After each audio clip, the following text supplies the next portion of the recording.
विमानवाहक प्रचंड ताकद आणि अग्निशमन क्षमता वाहून नेतात.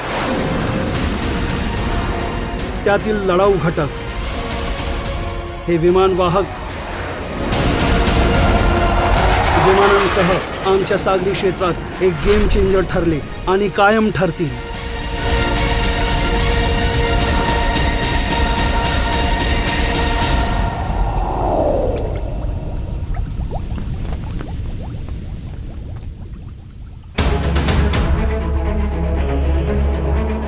भारतीय नौदल भारताच्या सागरी सामर्थ्याचे प्रमुख प्रकटीकरण म्हणून राष्ट्रीय सुरक्षा आणि इतर हे सुनिश्चित करण्यासाठी मध्यवर्ती भूमिका बजावते. या भूभागातील शांतता आणि स्थिरतेसाठी ते एक मजबूत उत्प्रेरक म्हणून उदयास आले आहे. आपली विस्तृत किनारपट्टी ही जगातील सर्वात व्यस्त सागरी व्यापार मार्गापैकी एक आहे. हिंद महासागर क्षेत्र जागतिक अर्थव्यवस्थेसाठी महत्त्वपूर्ण आहे. या दोन्ही सी लाईन्स ऑफ कम्युनिकेशन आणि सागरी क्षेत्रांमधील संशोधन हे महत्त्वपूर्ण घटक आहेत. जवळजवळ सर्व प्रमुख जागतिक शक्तींनी हिंद महासागरात नौदल तैनात केले आहे किंवा भरीव नौदल तैनात करण्याची योजना आखली आहे, ज्यामुळे आपले सागरी क्षेत्र धोक्यांसाठी असुरक्षित बनले आहे. राष्ट्रीय हितासाठी समुद्रात सुव्यवस्था राखणे हे भारतीय नौदलाचे प्राथमिक कार्य आहे. त्यानुसार भारतीय नौदलाकडे मजबूत आणि बहुआयामी असण्याशिवाय पर्याय नाही.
CBG हे शत्रूच्या सागरी रेकी विमानांसाठी एक शक्तिशाली प्रतिबंधक आहे.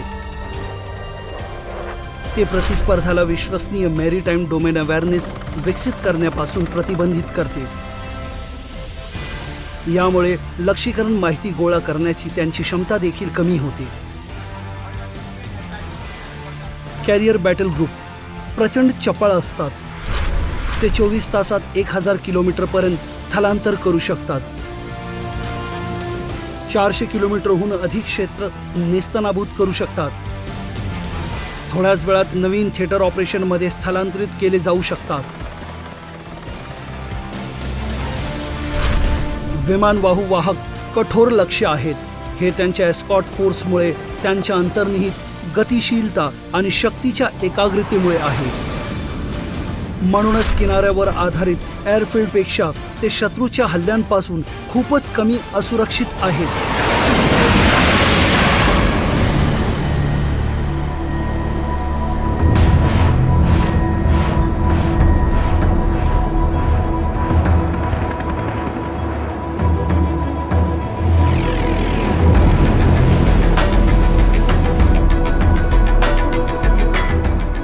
भारतासाठी कॅरियर बॅटल ग्रुप त्याच्या अंतर्निहित लढाऊ घटकांसह आणि फायर पॉवरमुळे प्रभावी हवाई वर्चस्व आणि समुद्र नियंत्रण प्रस्थापित करण्याची मुख्य क्षमता ठेवतात. आपल्या स्वारस्याच्या क्षेत्रात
पोत विक्रांत भारताची सर्वात पहिली व प्रिय विमानवाहू युद्धनौका होती व आशिया खंडातील सुद्धा ती प्रथम विमानवाहू युद्धनौका ठरली. 1971 भारत पाकिस्तान युद्धात एक महत्त्वाची भूमिका भारतीय नौसेना पोत विक्रांत यांनी पार पाडली. त्याच कारणास्तव बांगलादेश या देशाची निर्मिती झाली. बंगालच्या उपसागरात हे वाहक तैनात करण्यात आले होते. सीहॉक फायटर जेटची 2 हवाई पथके आणि ॲलिस निरीक्षण विमान यांचा शत्रूची बंदरे, व्यापारी जहाजे व इतर प्रमुख गोष्टींना हानी पोहोचवण्यासाठी वापर केला गेला. भारतीय नौसेना पोत विक्रांत यांनी देखील पूर्व बाजूस असलेल्या पाकिस्तानी सैन्यास सागरी मार्गातून निष्ठून जाण्यास रोखले. भारतीय नौसेना पोत विक्रांत यांनी 36 वर्ष भारताची सेवा केली. ही प्रमुख कामगिरी भारतास अत्यंत अभिमानास्पद अशी गोष्ट आहे. भारतीय नौसेना पोत विक्रांत 1997 मध्ये निवृत्त झाली.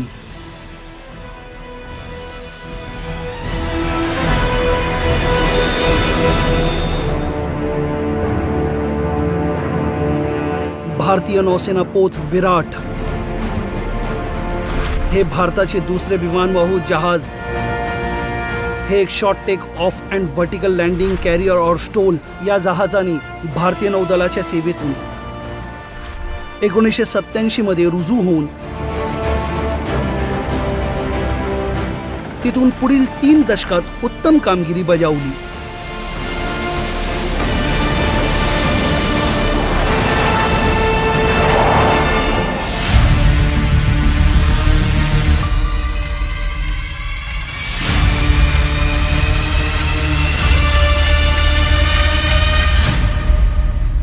भारतीय नौसेना पोत विक्रमादित्य हे रशियाच्या नौदलाने बांधलेले विमानवाहक यांनी भारताच्या सेवेसाठी 2013 मध्ये आरंभ केला.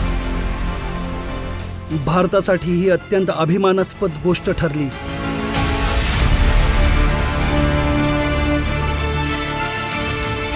हे 44,500 टन वजनाचे जहाज 34 विमाने, लढाऊ विमाने व हेलिकॉप्टर वाहून नेऊ शकतात.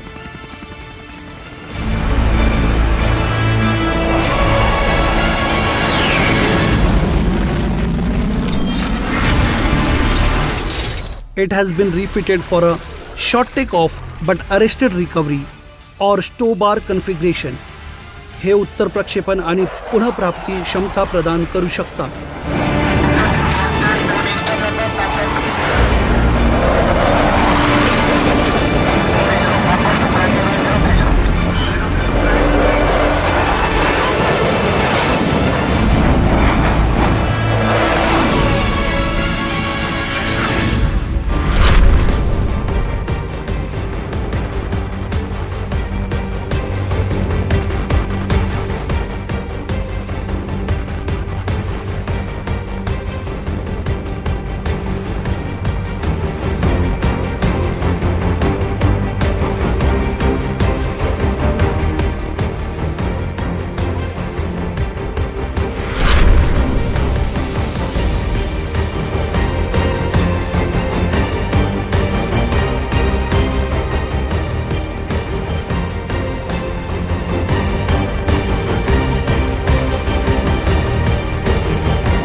यामध्ये देखील तयार उत्पादनांची विस्तृत श्रेणी समाविष्ट आहे.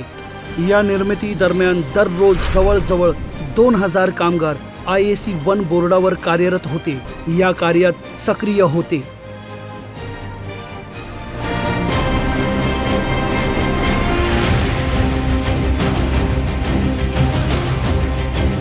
भारतीय नौदल हे हिंद महासागर क्षेत्रातील एक मजबूत सागरी शक्ती आहे.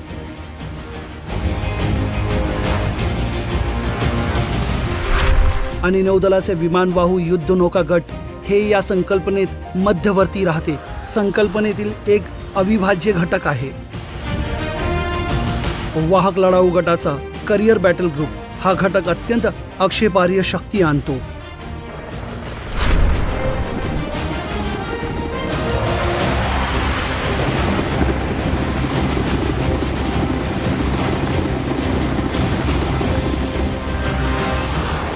पेक्षा जास्त विमाने जहाजावर नेण्याची क्षमता असलेल्या शत्रू सैन्यासाठी हे एक प्रभावी प्रतिबंधक बनले आहे. भारतीय नौसेना पोत विक्रमादित्यसाठी MiG-29K लढाऊ विमान हे एक मुख्य आक्षेपार्ह व्यासपीठ राहिले आहे.